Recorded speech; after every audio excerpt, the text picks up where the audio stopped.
15টা বাসক পাতা নিলাম। নিয়ে ভালো করে ধুয়ে নিতে হবে।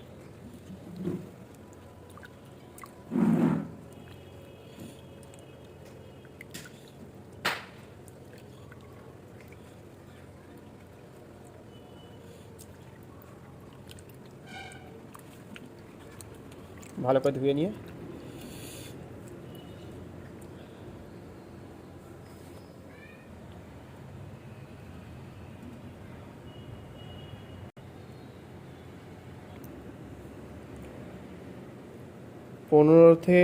পনেরো থেকে 20টা বাসক পাতা নিয়ে তাকে টুকরো টুকরো করে নিতে হবে। তার আগে আমি 3-4 বার ভালো করে ধুয়ে নিয়েছি। আপনারাও প্রত্যেকে বারবার ধুয়ে নেবেন, কারণ অনেকটা নোংরা থাকে পাতার মধ্যে। 1 লিটার জল নিয়েছি, পরিষ্কার জল। সেই জলটাকে আগুনের মধ্যে ফোটাবো, ফুটিয়ে ওটা 250 গ্রাম করতে হবে। তাতে আদা দেব, এইভাবে টুকরো টুকরো করে নেবেন।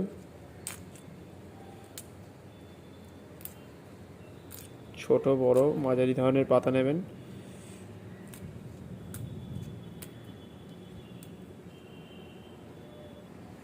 আদাটাকে একটু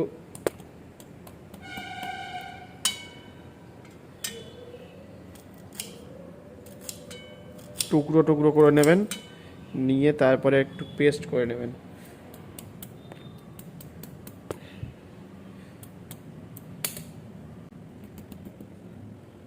ভালো করে ধুয়ে নেবেন আগে।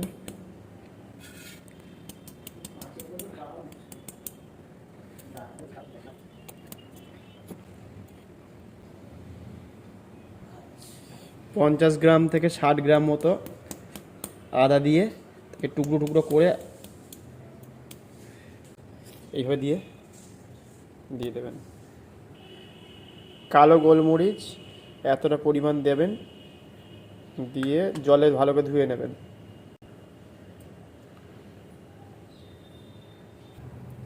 লবঙ্গ এতটা দিলাম।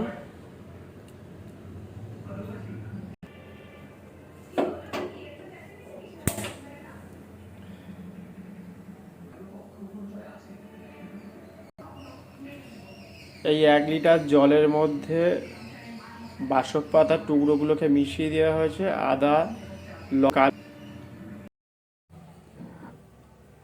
বাসক পাতা, আদা, কালো মরিচ, লবঙ্গ,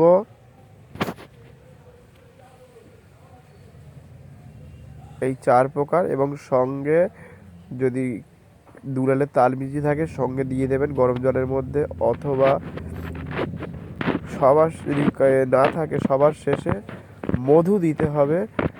রোদ্রে গরম করে সেই মধু গরমে একেবারেই দেবেন না, তাতে মধু নষ্ট হয়ে যাবে। যদি আপনার ভালো মধু থাকে, মানে যেটা অরিজিনাল মধু বলা হয়, সেই মধু থাকলে রোদ্রের মধ্যে সেই বাটিতে করে গরম করে নেবেন। একেবারেই গরম করবেন না কোনো পাত্রে। সবার শেষে ঠান্ডা হয়ে গেলে তখন পরিমাণ মতো 3 থেকে 4 চামচ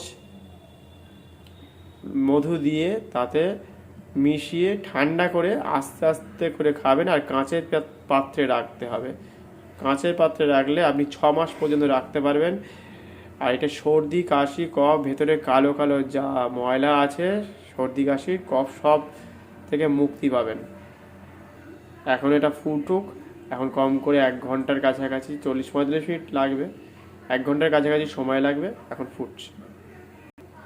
যারা খুব সর্দি কাশিতে কষ্ট পান, বা ছোট ছোট বাচ্চারা কষ্ট পান সর্দি কাশি, এবং শীত বর্ষা যখনই সিজন চেঞ্জ হয় তখনই সবাইকারই সর্দি কাশিতে নাজেহাল হয়ে যায়, যারা সারা বছর কষ্ট পায়, তারা এইটা খেলে একদম ভীষণভাবে উপকার পাবেন, এটা আমি বলতে পারি।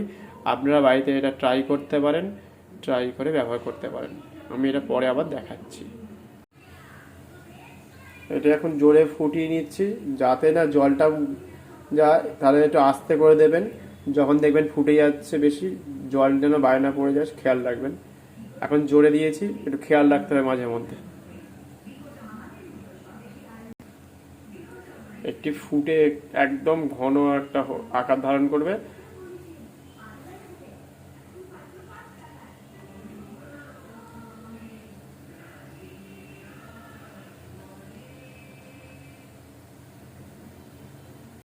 এটি ভালো করে বয়েল করে নেওয়া হচ্ছে।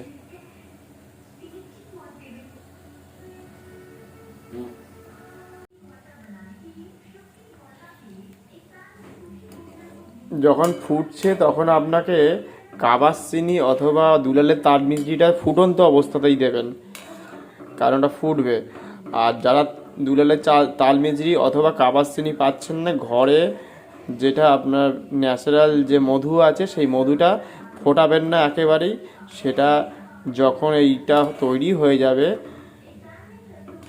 250 গ্রামে যখন পরিণত হয়ে যাবে, ঠান্ডা হয়ে যাওয়ার পরে মধুটাকে রোদে একটু গরম করে নিতে হবে। সেই মধুটা রোদে গরম করে তারপরে আপনি 4 থেকে 5 চামচ এটার মধ্যে 250 গ্রামের মধ্যে মিশিয়ে দিয়ে তারপরে আস্তে আস্তে ঠান্ডা করে দিনে 2-3 বার খেতে পারেন। খাওয়ার পরে খেতে পারেন, সকালে খেতে পারেন, দুপুরে খেতে পারেন, রাত্রের দিকে শোয়ার সময় খেতে পারেন। তাহলে কী হবে, সর্দি কাশি হাঁচি নাক দিয়ে জল পড়া একেবারে বন্ধ হয়ে যাবে। আর ভেতরে যাদের খুবই ময়লা আর কি না সর্দি কাশি আছে, পুরনো কফ আছে, সেগুলো টোটালি বেরিয়ে যাবে আস্তে আস্তে। পুরো একদম আপনি সুস্থ হয়ে উঠবেন আর আপনি কষ্ট থেকে মুক্তিও পেয়ে যাবেন। এর উপকারিতা ভীষণভাবে ছোট থেকে বড় প্রত্যেকেই পাবে। এখনও কিছুটা সময় লাগবে 250 গ্রাম হতে। এখনও 20-25 মিনিট এটাকে বয়েল করতে হবে। এখনও বয়েল করছি।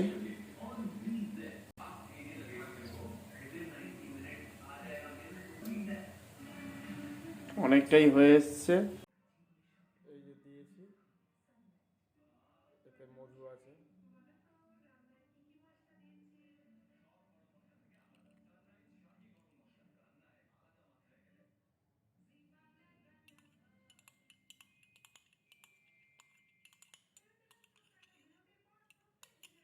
এটা মিশিয়ে নিতে হবে আস্তে আস্তে।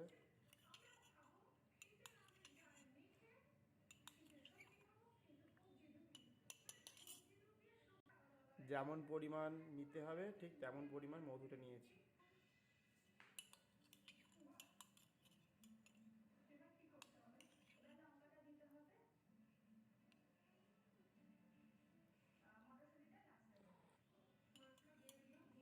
একটু তেতো মতো হবে, হালকা, খেতে ভালো, অসুবিধা নেই, সর্দিতে ভালো হবে, উপকার।